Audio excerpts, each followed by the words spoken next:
We are both very rooted in the places where we grew up, but we're both very cosmopolitan. We love the world. We love feeling part of all humanity. It's not a problem. We love the world because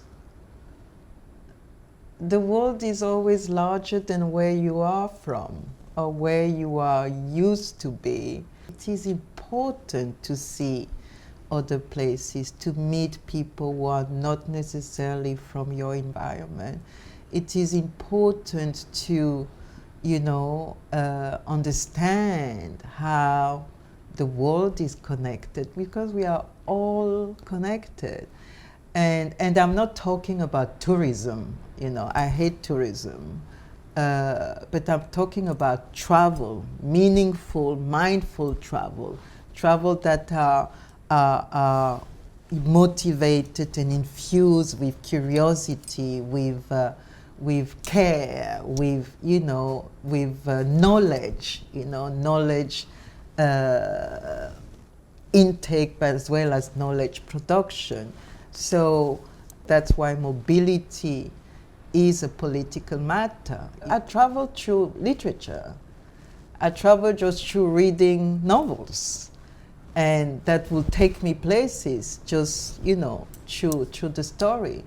And we need to keep that curiosity and that care about the world that is beyond us.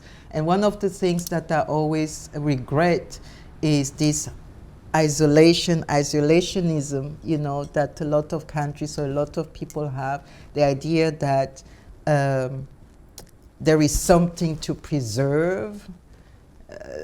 Everything is to preserve, but everything has to change as well. That's evolution. That's totally normal. So yes, the cosmopolitanism, I'm very curious about the world. South Africa was cut off from the continent by apartheid. It was cut off not simply by restriction of movement and not simply by the apartheid attacks on neighboring countries because they were supporting the freedom struggle, but ideologically. I had the huge blessing, as it turned out, of living in Mozambique just after independence, feeling the immense energies, the thoughtfulness, the cultural expression,